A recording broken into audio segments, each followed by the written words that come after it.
Hola, ¿qué tal? ¿Cómo están? Me da mucho gusto saludarles, bienvenidas, bienvenidos. Este es un evento para nosotros muy emocionante. Vamos a hablar de este libro que tiene un título curioso, ¿verdad? Se llama Cuaderno de Problematizaciones.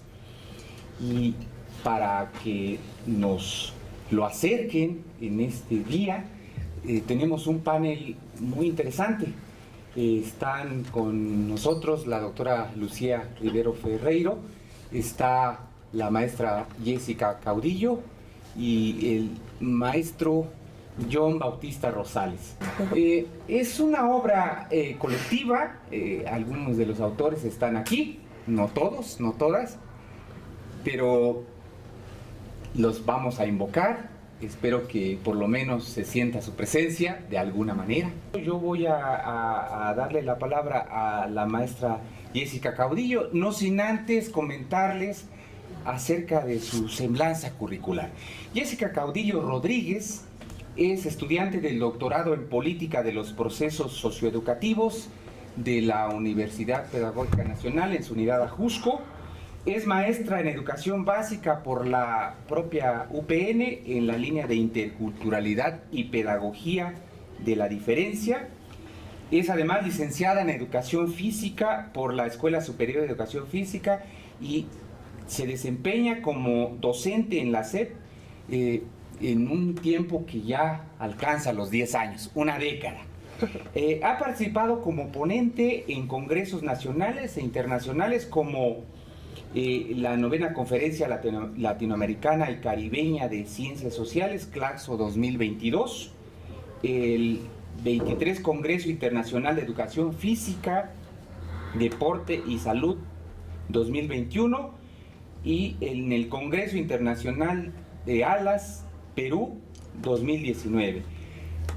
La maestra Jessica Caudillo ahora está incursionando en un tema para titularse como doctora, siguiendo una línea en particular que es la infancia, participación infantil, y se está enfocando en su investigación doctoral en el silenciamiento al que son sujetos los niños y las niñas.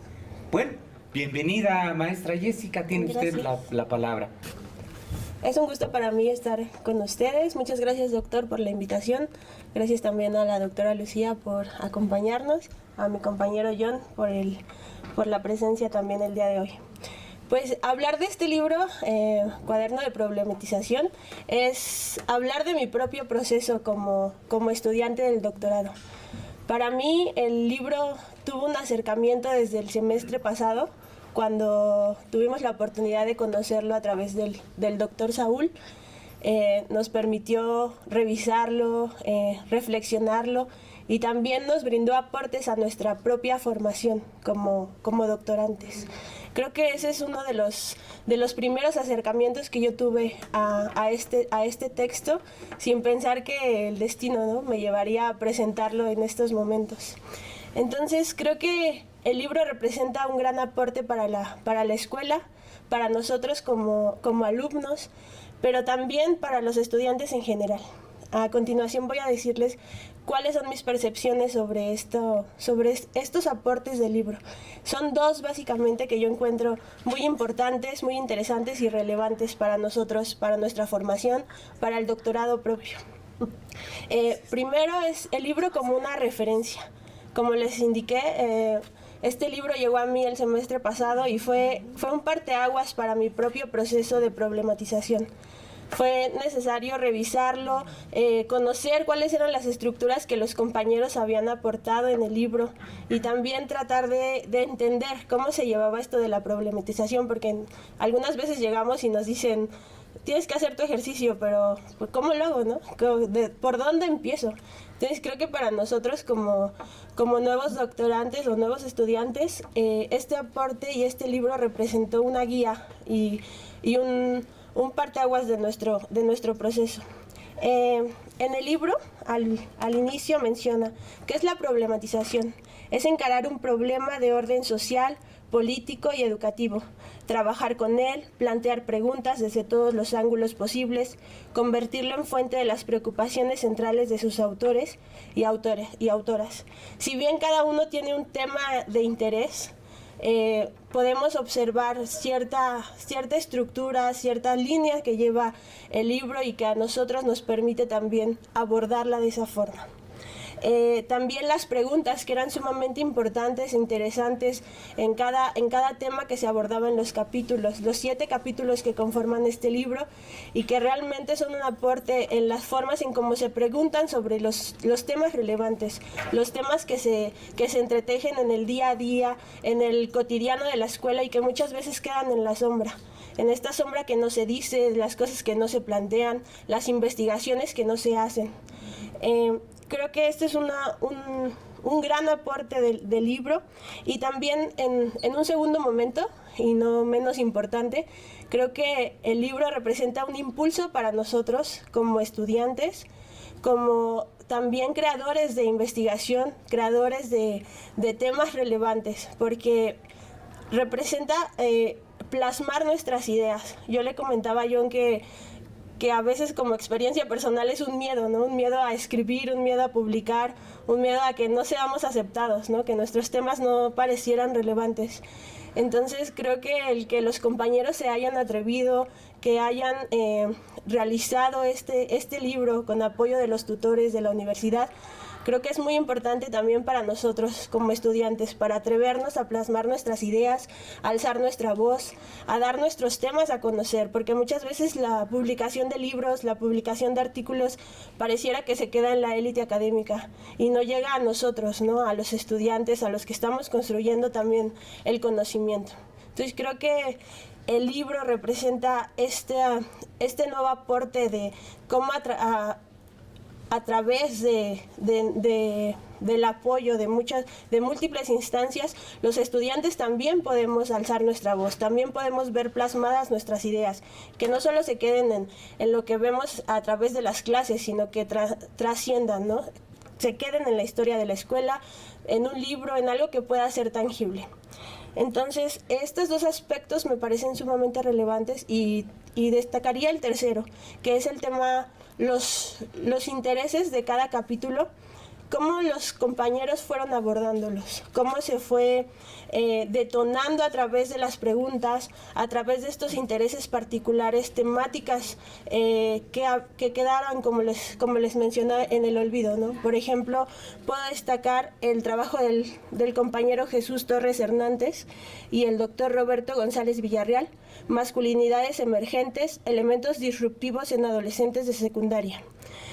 Cómo el compañero se plantea las conductas anormales, ¿no? De cierta forma, las conductas que no son vistas como algo cotidiano de la escuela, algo que se tiene que abordar como un problema, como una diferencia que no puede ser entendida por la escuela. Las nuevas masculinidades que representan un conflicto para los estudiantes, para los maestros, para la institución en general.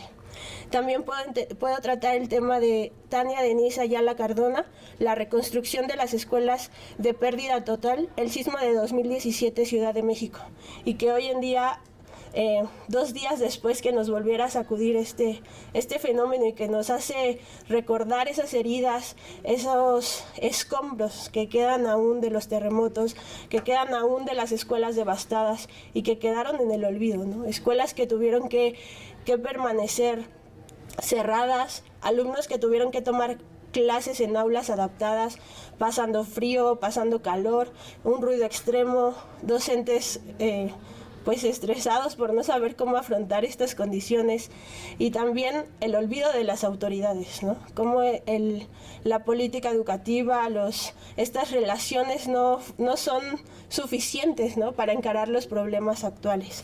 Y por último también destacaría el trabajo de Roberto Fernández Lima y la doctora Mónica Lozano Medina, política educativa, prácticas de exclusión y discapacidad. Y aquí vendría el tema de la vulnerabilidad, ¿no? Del que nos habla el compañero. Las personas con discapacidad son vulnerables o son vulneradas, ¿no? Desde un sistema político que no los contempla, que los excluye, una escuela que incluye excluyendo, ¿no? Que en planes y programas se ve el tema de la diversidad, pero que no, sin embargo, no se ve reflejada en las prácticas, en la exclusión que se da a los alumnos, a las alumnas, en cómo se trata la discapacidad, igualmente, ¿no? Como un problema. Entonces creo que los temas que se abordan en el libro son sumamente relevantes, importantes, y nosotros como compañeros, como estudiantes, podemos retomarlos, podemos conocer cómo fueron abordados.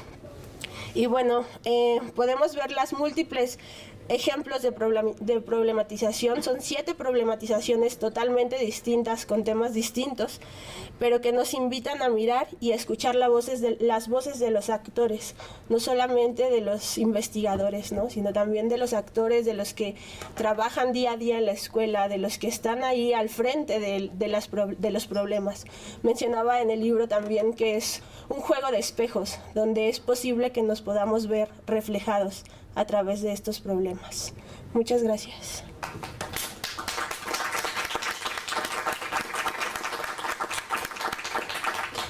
Gracias, maestra Jessica. Gracias por el comentario que ha hecho. Toca ahora al maestro John Bautista Rosales.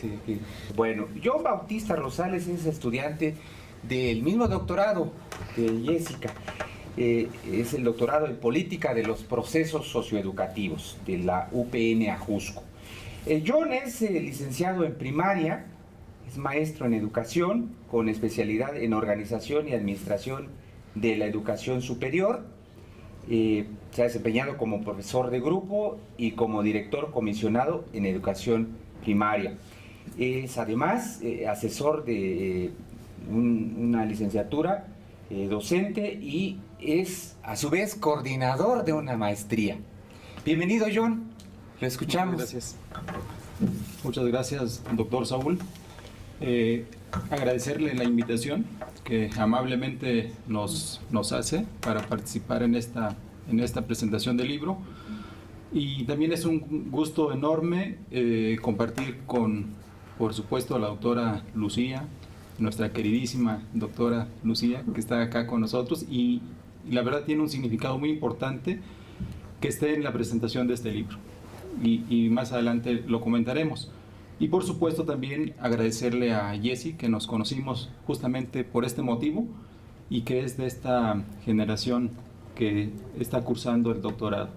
Y a todas y a todos ustedes, de verdad, agradecerles por su presencia. Yo quiero comentar el libro a partir de dos asuntos que me parecen importantes desde mi punto de vista. El primero tiene que ver con cómo fue el proceso de elaboración de este libro. Creo que a mí me parece importante porque somos quienes lo vivimos, lo sufrimos, pero también creo que ahora vemos la satisfacción de que ya se esté presentando, ¿no? Ese por un lado. Sería como el primer punto que me gustaría compartir. Y el segundo punto, que me parece también sumamente importante, es, bueno, a partir de lo que se plantea en el asunto de cómo estamos problematizando, cómo yo lo observo a partir de la lectura que hago de mis propios compañeros, cómo problematizan, ¿no? Y por supuesto, igual yo, ¿no? Cómo lo estoy problematizando. Entonces son dos puntos, y sobre todo, cómo problematizamos a partir del eje de la política, que cruza, desde mi punto de vista, o que debe cruzar los diversos problemas socioeducativos, ¿no? Como eje de formación transversal, el asunto de la política, ¿no? Y cómo lo estoy viendo a partir de los trabajos que aquí se presentan en los 7 capítulos. Respecto al primer punto, ¿cómo surge, cómo nace este libro? Y me remití a los archivos, a las carpetas que tenemos en nuestros equipos, y resulta que en el año 2021, se lanza una convocatoria por parte de la coordinación de posgrado, pero específicamente del propio programa del doctorado en política de los procesos socioeducativos, para que invitar y presentar textos para la publicación de este cuaderno de investigación, que en un principio tenía esta idea de investigar la política de los procesos socioeducativos, ejercicios de problematización, ¿no?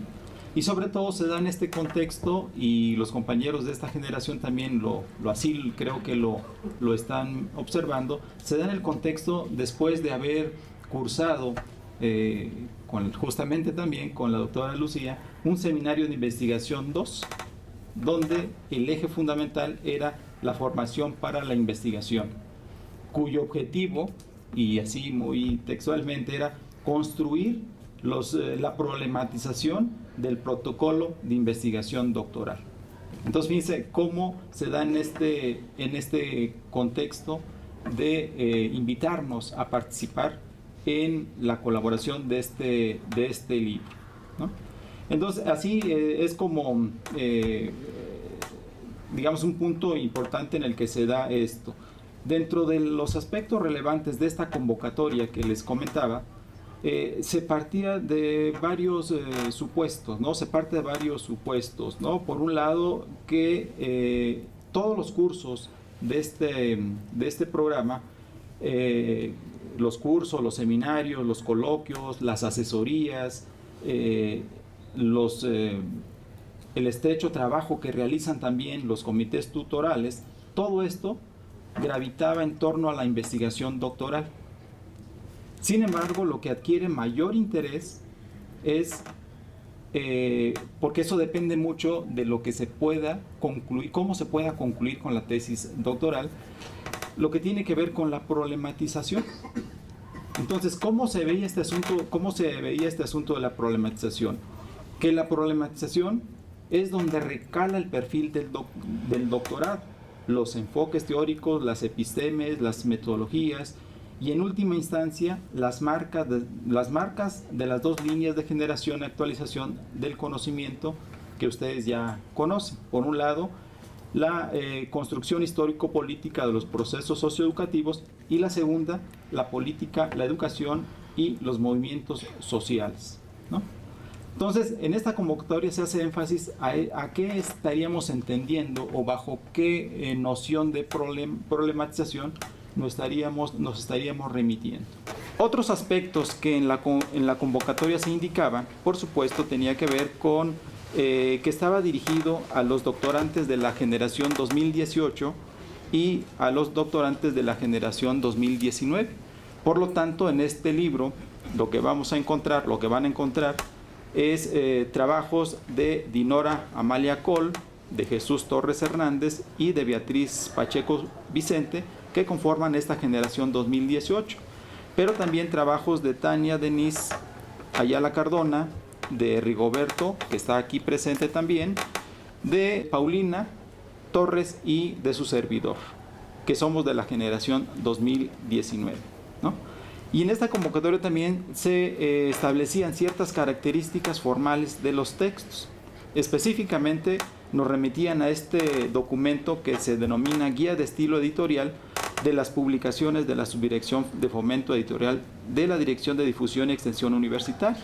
Cabe señalar y enfatizar también esta parte.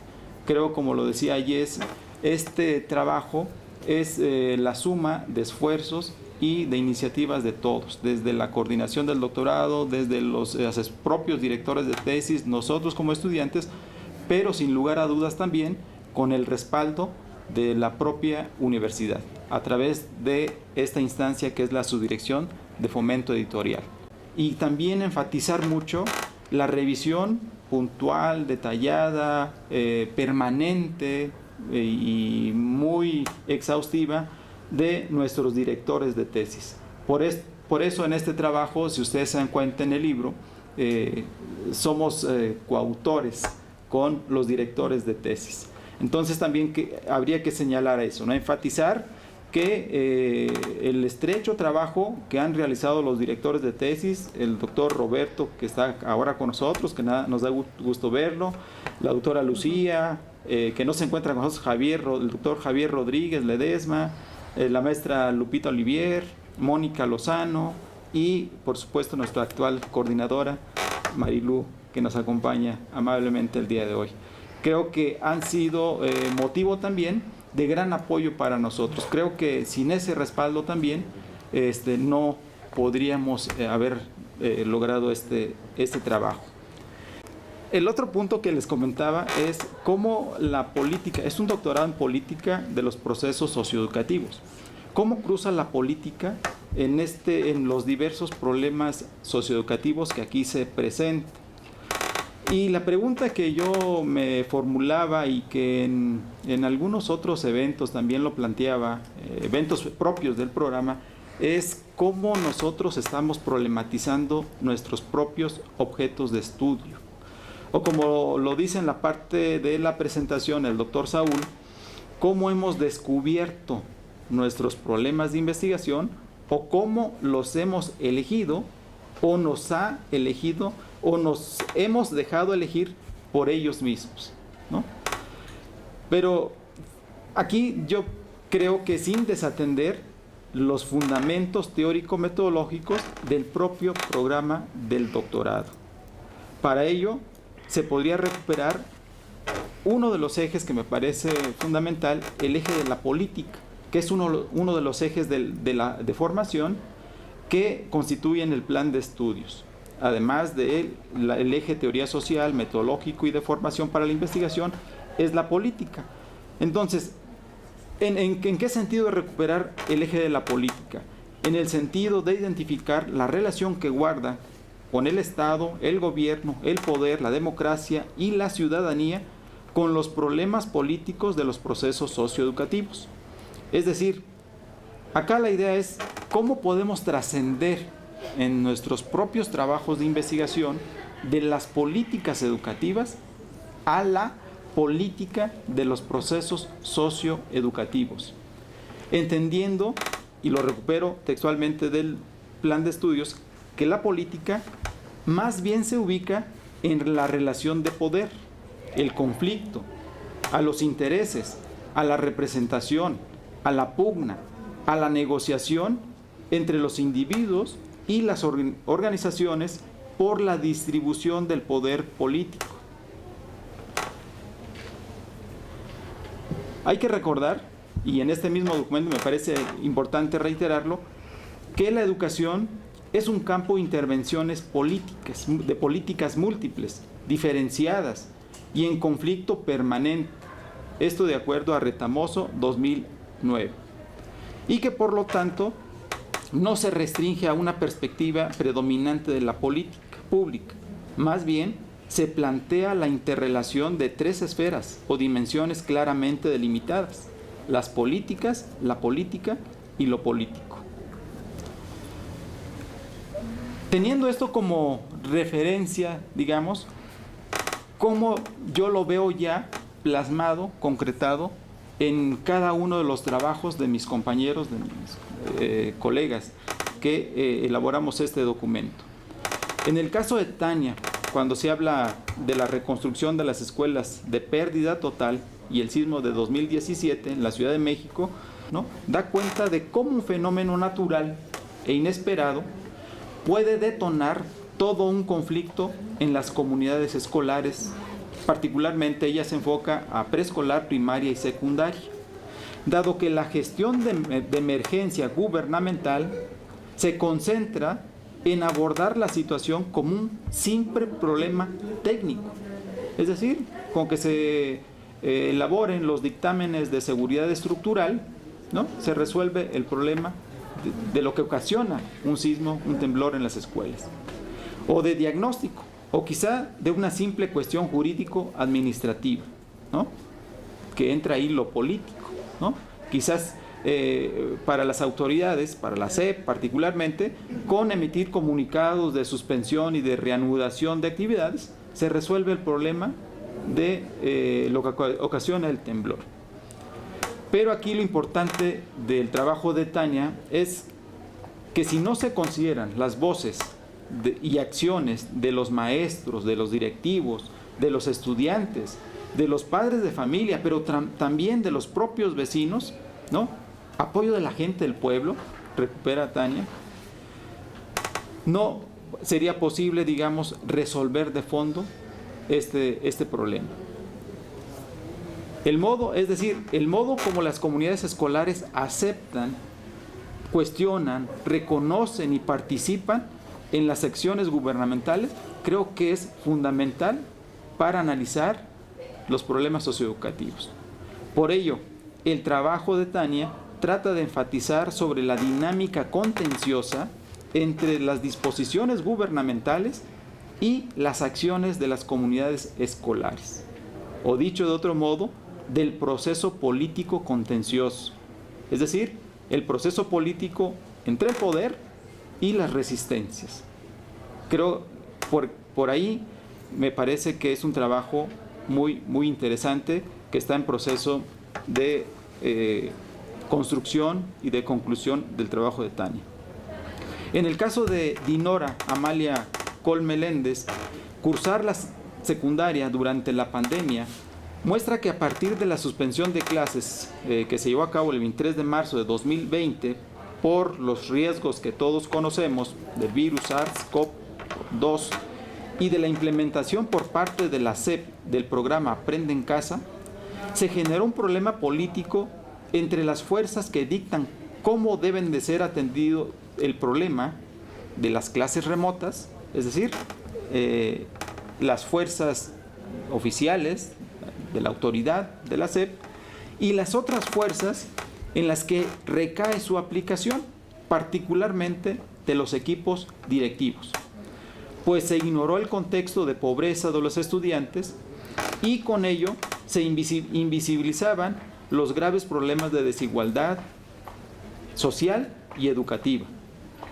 Porque de acuerdo a lo que decía el entonces secretario de Educación, la mayoría de los estudiantes disponen de celulares, ¿no? Sin embargo, la realidad para la secundaria 288 es que tomar clases desde la casa no es la mejor opción para algunos estudiantes. La televisión, a la cual según la SEP todos tienen acceso, tenía que ser compartida y es una realidad que se vivió. Y lo peor, que la falta de recursos materiales, económicos y tecnológicos les impidió continuar en las clases remotas y concluir el ciclo escolar. Para el caso de Jesús Torres Hernández, masculinidades emergentes y elementos disruptivos en adolescentes de secundaria, implica reconocer que en la escuela impera un ejercicio de poder institucional predominante, es decir, un modelo de masculinidad hegemónico o heteronormativo, heterosexual, incluso patriarcal, en la identificación de los estereotipos de género. Es decir, persiste una forma tradicional y dominante de ser hombre, un hombre de verdad, que se valida una sola manera de ser hombre: proveedor, fuerte, competitivo, racional, valiente, poco expresivo, dominante e independiente, a partir de la normativa y la disciplina escolar. Y lo que identifica Jesús es esto que retoma como la vigilancia heteronormativa y pedagógica, que regula, corrige y sanciona, y la gestión de las emergencias, es decir, las formas de intervención escolar ante los conflictos emergentes de la masculinidad. Por lo tanto, existe poca tolerancia para aceptar la diversidad sexoafectiva, de manera que la escuela es entre los espacios sociales más homofóbicos. Sin embargo, aquí, digamos, lo interesante también es que existen otras historias y prácticas que emergen, que tensionan, que irrumpen y que ponen en cuestión ese significado de masculinidad en los adolescentes. Es decir, reconocer la existencia de otras formas de masculinidades no hegemónicas, homosexual, en el espacio escolar. Para el caso de Beatriz Pacheco Vicente, la profesión académica en México, lo académico y lo político, problematiza al identificar de entrada que el campo de los académicos es un campo conflictivo, más entre diversas visiones sobre el quehacer académico, en el que juegan intereses individuales y colectivos. y que específicamente la política de compensaciones condicionadas a la evaluación por la productividad, que son formas capitalistas neoliberales y que han alcanzado al académico y a la educación, monetarizan la profesión académica y se da un proceso de empresarialización de la universidad, dicho por Ibarra Colado y por Gil Antón. Por lo tanto, la universidad se ve como un espacio meritocrático, una colonización de la universidad, y esto ha trastocado el hábitus académico, en el sentido de que más allá no solo del mérito y del estímulo económico simbólico que pueda prestigiarle, se continúa con la precariedad laboral al exacerbar el individualismo y la competencia. Es decir, las máximas que juegan dentro de las propias universidades es publicar o perecer. Y con esto se advierte una notoria fragmentación como comunidad, como grupo. Hay una marcada distancia entre unos y otros. Y que por lo tanto se advierte y aquí resulta algo muy interesante, y que por lo tanto se advierte una disgregación de los académicos, que como grupos políticos y con capacidad de movilización y de resistencia puedan protestar y conformar una acción colectiva. De manera que no solo es un asunto salarial, sino que lo que se mueve en el juego de las subjetividades, en el campo político, del poder y del saber. Para Rigoberto Fernández Lima, en política educativa, y ya lo señalaba Jessy, prácticas de exclusión y discapacidad, el problema surge entre lo que pregona el discurso de la política educativa inclusiva, la política oficial, y lo que se vive cotidianamente al interior de las escuelas como verdaderas prácticas de exclusión, al rechazar al cuerpo diferente, deficiente, entre comillas, sobre todo y mayormente a los más vulnerados, desde siempre, es decir, los niños y adolescentes marginados que viven en una condición de discapacidad. Y lo grave es que la propia escuela acepta, tolera, promueve y normaliza esta visión excluyente, lo que Rigoberto denomina como relaciones políticas en la escuela, de intolerancia a la diferencia, de falsa indulgencia, compasión, de expulsión paulatina de lo distinto, del rechazo a la vulnerabilidad, de la indiferencia a lo diferente. Sin embargo, se reconoce que estos problemas de exclusión tienen un origen social y político, y él señala la política neoliberal. La exclusión que se vive en las escuelas no es propia de ella, es un reflejo de lo que sucede fuera.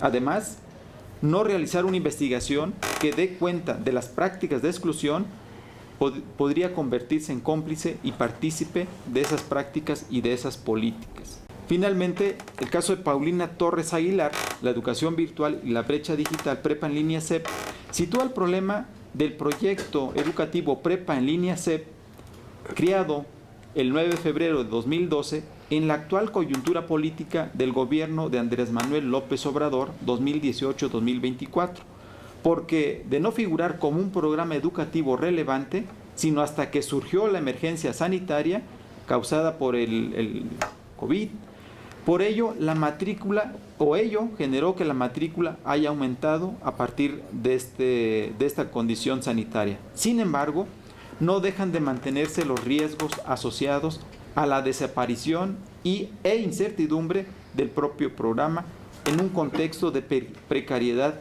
presupuestal, que afecta sobre todo a los sujetos y particularmente a las mujeres en contextos de adversidad y de desigualdad social y educativa de las zonas rurales, acentuando así la brecha digital en materia educativa. Y bueno, mi trabajo lo dejo para que lo lean y ya ustedes hagan el mejor juicio. Pues muchísimas gracias por su atención y expresar también nuevamente la gratitud a la Universidad Pedagógica, que a través de la Subdirección de Fomento Educativo, editorial de la Dirección de Difusión y Extensión y del programa, ¿no?, hacen posible este libro. Y también señalar muy claro la felicitación a todos mis compañeros de estas dos generaciones. Muchas gracias.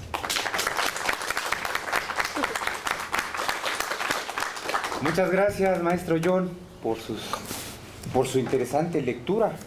Vamos a darle la palabra ahora a la doctora Lucía Rivera Ferreiro.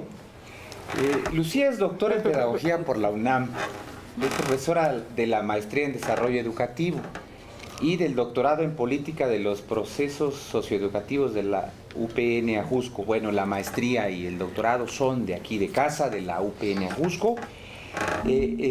Lucía es miembro del Sistema Nacional de Investigadores y de la Red Mexicana de Estudios sobre los Movimientos Sociales. Hablemos de su obra. Coordinó el texto Asesores Técnico-Pedagógicos, Polifuncionalidad, Legitimidad e Idoneidad, publicado en el 2018 por la editorial de Casa, de la UPN. Y junto con Roberto González Villarreal y Marcelino Guerra Mendoza, forma parte del colectivo La Banda de los Tres. Que hay dos nada más ahora, pero son tres. Que a la fecha ha publicado los siguientes textos sobre las reformas educativas recientes y el gobierno de la 4T, producto del trabajo conjunto de investigación. Los voy a enumerar, aunque la obra es muy larga. No, ya no. Ya no los enumero. Bueno, pues. Poderes percutidos, anatomía política de la reforma, el cartel de la reforma educativa, la continuidad neoliberal, la producción de la reforma constitucional en la educación 2018-2019, AMLO, un progresista remiso, un libro de 2021, y ya me detengo allí. Actualmente conduce la serie La Magisteria Revoltosa, programa quincenal que se transmite los martes a las 4 de la tarde por el canal de internet Agenda MX. Por si se interesan, lo recomiendo mucho, ¿verdad? Bueno, querida Lucía, tienes la palabra. Gracias. Gracias. Yo creo que ya no es necesario. Mejor dejando el protocolo a un lado, vamos a abordar el asunto que aquí nos reúne. Muchas gracias a Saúl por la invitación. Muchas gracias también a nuestros estudiantes por su lectura cuidadosa. Muchas gracias también pues a la actual coordinadora que ha impulsado la organización de estas actividades y las ha apoyado, y pues esperemos que este texto sea solo el inicio de una práctica que se vuelva tradición y que nos dé una señal de identidad muy, muy específica. Bueno, así lo deseamos, y de ahí pues todo lo que sea posible para crecer académicamente.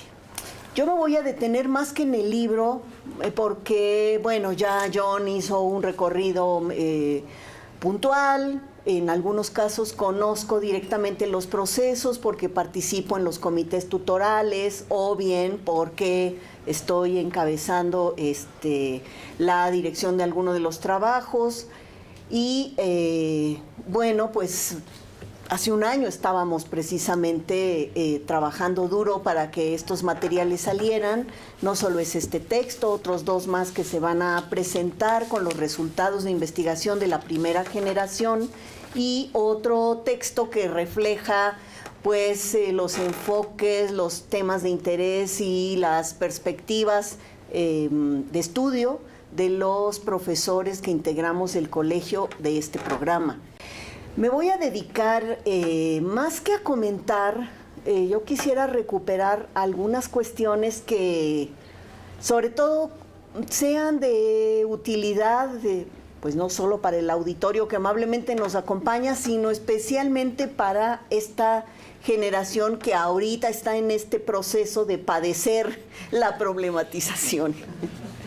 En este sentido, bueno, pues problematizar, he pensado esta intervención pues así, con este título: problematizar los procesos socioeducativos, un desafío intelectual, en el amplio sentido de la palabra, y voy a tratar de explicarme. Cuando uno revisa este cuaderno con 7 ejercicios distintos en muchos sentidos. Uno, o al menos yo me preguntaba, ¿qué tienen en común? ¿Qué les caracteriza?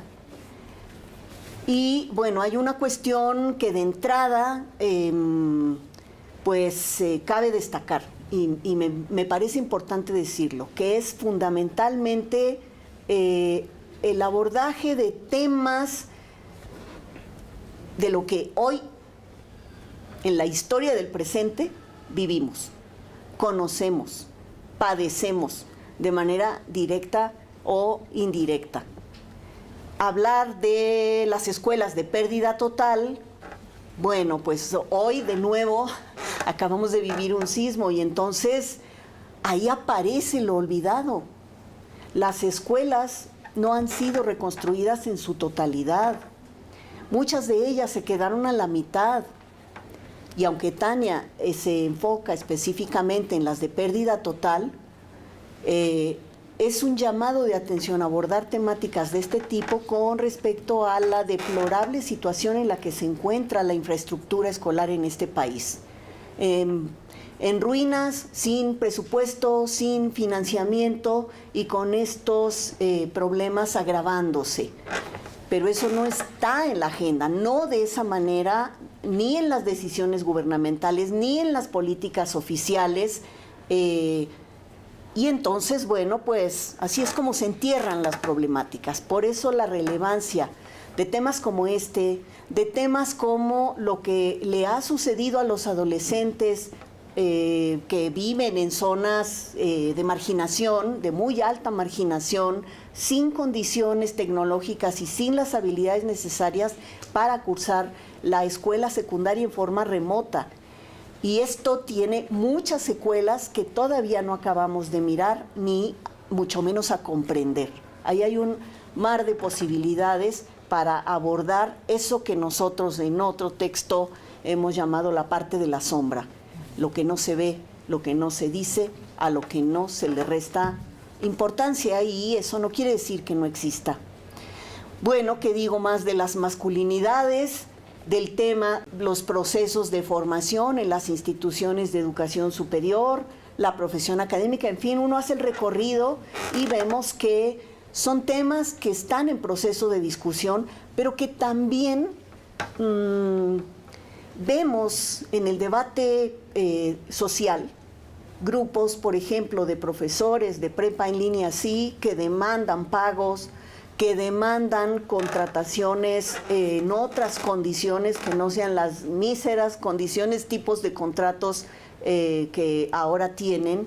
Así que las temáticas nos hablan de ese presente vivo, en movimiento, de los conflictos que están ahí, latentes o manifiestos, y eso es un rasgo que a mí me gusta mucho y que pues me parece que tendríamos que fortalecer como marca también del proceso de formación en este programa.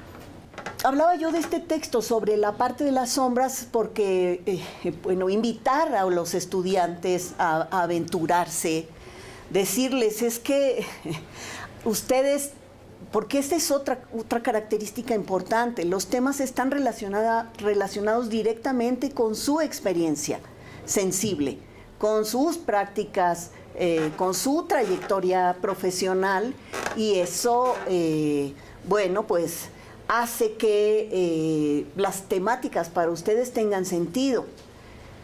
Sin embargo, entre eso, por eso el desafío intelectual, entre tener un interés y una importante experiencia acumulada y dar el salto a pensar esa experiencia y tratar de mirarla desde otros lugares y de otra manera, hay a veces un abismo, y si lo digo es porque muchas veces así es como se viven los procesos. ¿Por qué? Porque por eso el desafío intelectual. Nosotros desarrollamos perspectivas sobre los fenómenos, desarrollamos explicaciones por nuestra experiencia, pero también por lo que vamos leyendo en el camino y por nuestras preferencias teóricas. por nuestra formación precedente.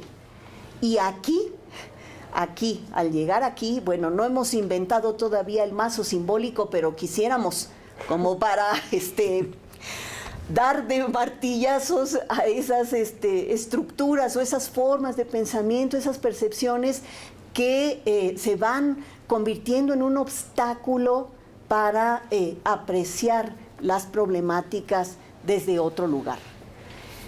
Y eso es lógico, es completamente lógico. Si su problema, digamos, se quiere abordar desde la mirada del psicólogo, del sociólogo, del pedagogo, que han sido y que tampoco pueden dejar de ser de un día para otro. Y sin embargo también, por eso el desafío es a comenzar a pensar que nuestra formación inicial en una disciplina no alcanza para acercarse a comprender la complejidad que hoy enfrentamos, y aún más después de una pandemia que pues nosotros analizábamos como un acontecimiento que todavía no termina. Aunque nosotras hagamos el esfuerzo por, pues ya dimos el salto, y hoy es esta pandemia y mañana quién sabe. Hay un montón de cosas aquí que revisar, y por lo tanto, si la pandemia nos ha enfrentado a una situación de altísima complejidad y nos ha enfrentado también a problemáticas en las que o no habíamos querido pensar o no nos habían parecido importantes, hoy pues nos hemos estrellado con eso. El escenario es distinto, así que requerimos también de elementos y de herramientas diferentes, más potentes, enriquecidas, para acercarnos a esa complejidad. Así que bueno, pues justo cuando ustedes llegan acá, el primer día, el primer seminario, el segundo, el tercero, y dale con la problematización, y ustedes dirán, bueno, ¿y qué rayos es eso que suena así como que difícil? Y es difícil, porque es intentar y no, a ver, aquí falta, aquí sobra, aquí cómo se conecta, aquí. Y es un proceso de estar interrogando y cuestionando constantemente, ya sea a través del diálogo con sus tutores, a través del diálogo con los profesores de los distintos seminarios, entre ustedes, pero también consigo mismos y consigo mismas. Es difícil problematizar desde la perspectiva que nos interesa en este programa, porque sobre todo es una invitación constante a pensar en los desechos, en lo que se oculta, en lo que no se dice, en lo que se niega, en lo no pensado, lo abandonado o silenciado. Ayer leía yo un artículo muy interesante sobre la situación de los niños migrantes en Europa, que llegan, recorren distancias tremendas en condiciones de total inseguridad, y el articulista decía, bueno, ¿cómo fue que pasamos a concebir a estos niños como desprotegidos, a estos niños como amenaza a la seguridad de nuestro país, de nuestra economía? Entonces, ¿a esos niños no hay que protegerlos? Esa es la clase de cosas entonces que estamos empeñadas y empeñados los profesores en que llamar la atención hacia esas oquedades, hacia esas partes oscuras, pero también, y esto pues sucede también muy a menudo, voltear a mirar desde lo visible, lo conocido, lo completamente normalizado a tal grado que ya ni siquiera nos preguntamos, bueno, ¿y esto qué? ¿Por qué lo tenemos que hacer? ¿O por qué se hace así? Hay otra manera de hacer las cosas, hay otra manera de pensar esta normalidad, porque la peor enemiga del desarrollo del conocimiento, pues es esa tendencia a normalizar aquello que tenemos enfrente, que son nuestras experiencias y nuestras prácticas cotidianas en nuestra relación con los demás. Y bueno, pues esto aplica igual para lo ya investigado. Y también en lo ya investigado hay que reconocer, decíamos nosotros, patrones, aproximaciones que en realidad lo único que hacen es repetir, repetir y repetir en distintas modalidades y de distintas maneras. No sé, pienso por ejemplo, son las típicas estudios que hace la OCDE, ¿no? Y resulta que las conclusiones pues son siempre las mismas y de ahí van las recomendaciones que afectan especialmente a los países pobres. Entonces, bueno, pues también lo investigado hay que cuestionarlo y cuando estamos entrando a este terreno, las cosas se ponen más difíciles, porque justamente nuestra formación ha estado afincada en, bueno, pues si ya lo escribió el experto, es que es verdad. Si ya lo escribió esta eminencia, es que es verdad. Y no nos atrevemos a ver desde una posición de cuestionamiento intelectual a interrogar, porque al final todo lo que uno escribe es susceptible de ser cuestionado, analizado, interrogado desde el otro que no hace sino más que es ahora lo que vemos en este libro y a lo que los compañeros se han atrevido, porque lo escrito ahí está, invitándonos a revisarlo y a pensar, a ver, ¿qué es lo que John nos quiso decir aquí? ¿Por dónde empezó? ¿Cuáles son las preguntas que se está haciendo? ¿Cuál es la consistencia que tiene su puesto de partida con todo lo demás que va diciendo después? Y es entonces esa posición de interrogar a uno mismo, a los otros, cuando los lee, cuando se aproxima a sus ideas, pues un ejercicio constante. Pero no solo eso, sino para poder hacerlo acuciosamente, pues nos tenemos que fijar en los detalles, tenemos que fijarnos en las minucias, en los datos que en otros casos no son considerados, quizá que se van dejando por ahí de lado.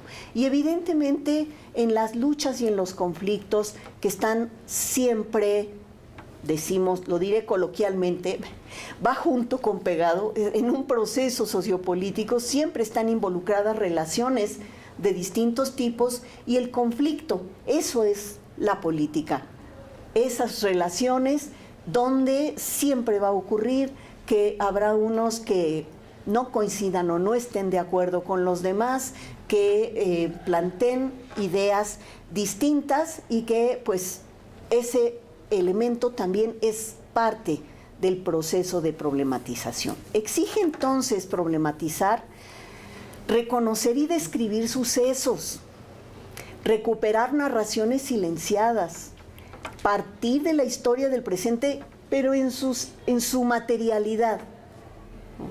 Decir, los relatos, por ejemplo, que están en el texto de Rigo, ¿no? Son relatos que nos hablan de el tipo de relación que los maestros establecen con los alumnos con discapacidad. Son las estampas que nos van diciendo qué hay aquí, qué nos están diciendo aquí, qué hay detrás de esto. Por lo tanto, pues eso implica huir de la comodidad intelectual. Por eso es difícil. La comodidad intelectual, bueno, pues hay instituciones que tienen muy clara la orientación teórico-conceptual y metodológica de la formación. Y eso es lo primero que hay que aprender. Y después, pues hay que desarrollar una investigación utilizando todo esto. Pero aquí hay que hacer mucho trabajo heurístico, mucho trabajo creativo, renunciar a esa comodidad intelectual, pero por otro lado aceptar la crítica y renunciar a toda clase de esencialismo y pretensión de unidad. Porque justo la problematización es aventurarse en esa búsqueda para descubrir en esos datos a menudo aparentemente inconexos un sentido, un hilo conductor que nos permite entender cómo se van configurando esas naturalizaciones, por ejemplo. No son cosas que están ahí, que alguien puso ahí y ahí van a estar siempre. Son construcciones conceptuales e históricas. Pues entonces, de ahí el desafío a descubrir signos, a descubrir indicadores, señales, conflictos, prácticas, discursos, eventos ocurridos en distintos momentos, partir quizá del presente, pero luego ir descubriendo que hay situaciones, eventos o acciones que explican cómo fue que llegamos aquí.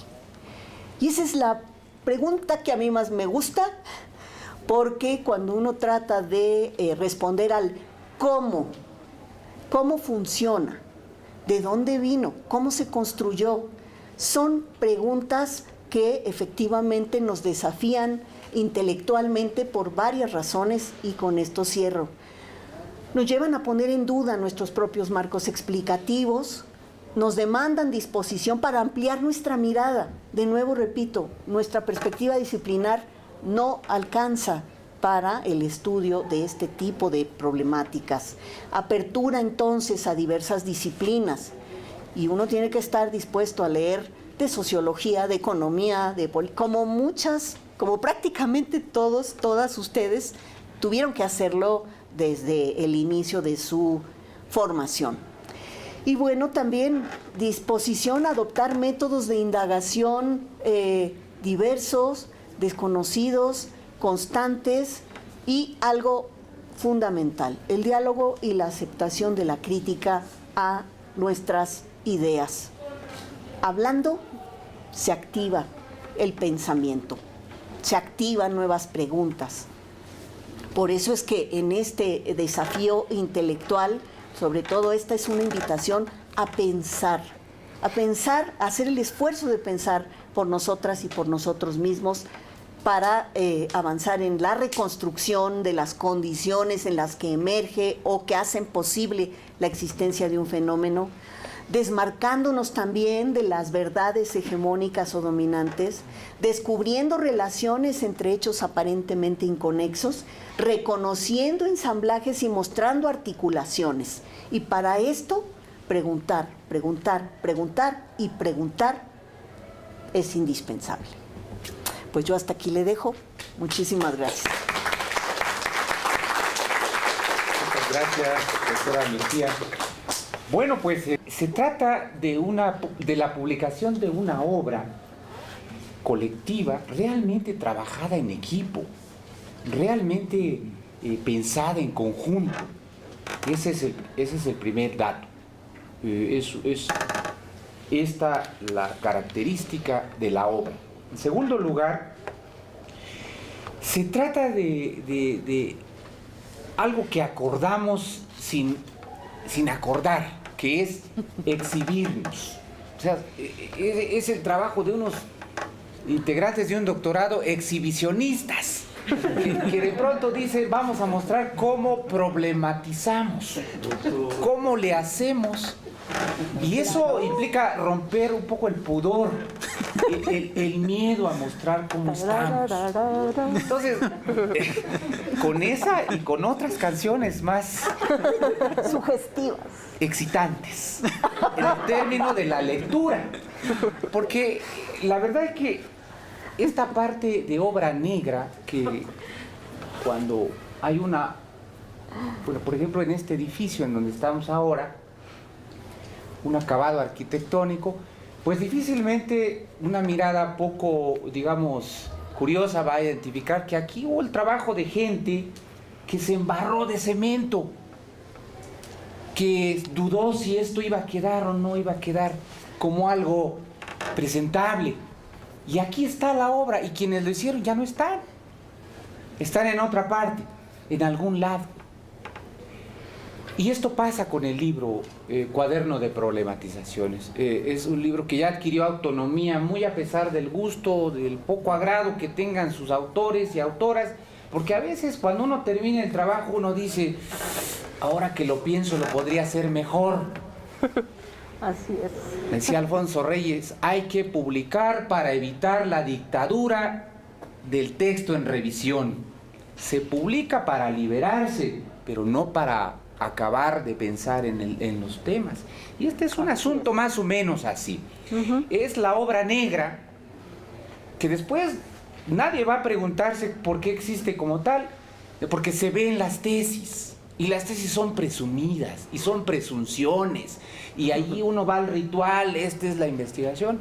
Pero esta parte es importante para todo aquel que tiene curiosidad para, digamos, involucrarse en una investigación que por lo demás pudiera ser una investigación novedosa, no para confirmar las ideas de tal o cual pensador, sino para incluso ir más allá, para usar esas ideas de tal o cual pensadora y atreverse a más. Y este doctorado, entonces, al exhibirse, muestra cómo es que sus estudiantes van haciendo el doctorado, porque el doctorado no es un documento, el doctorado es un proceso, de ahí nuestro nombre, un proceso en el que participamos todas y todos. Aquí no hay subyugación, aquí hay trabajo de cooperación horizontal.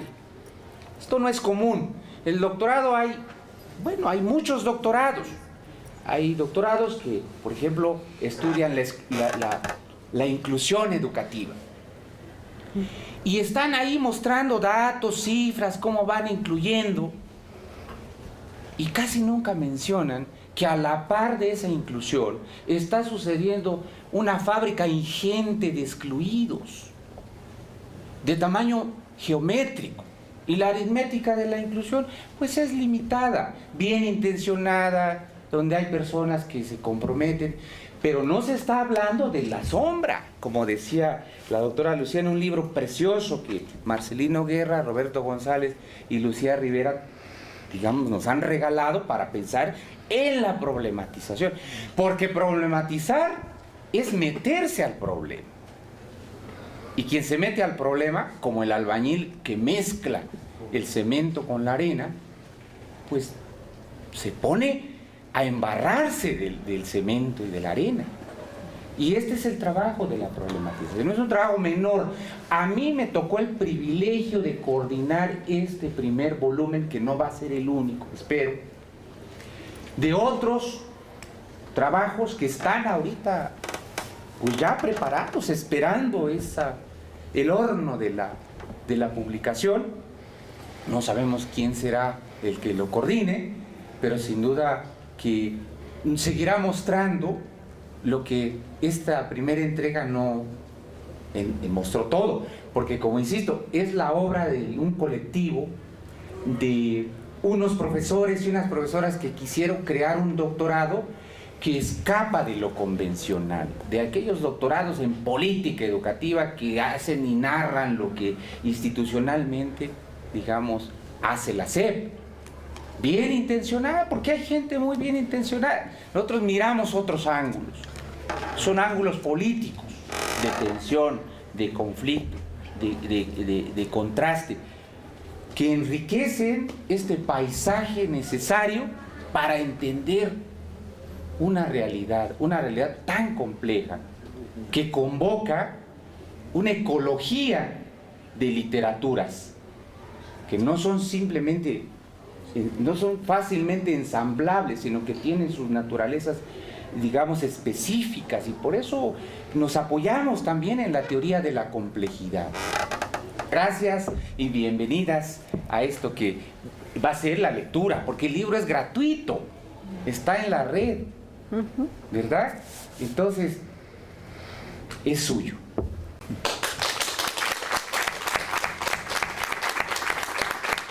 Educar para transformar.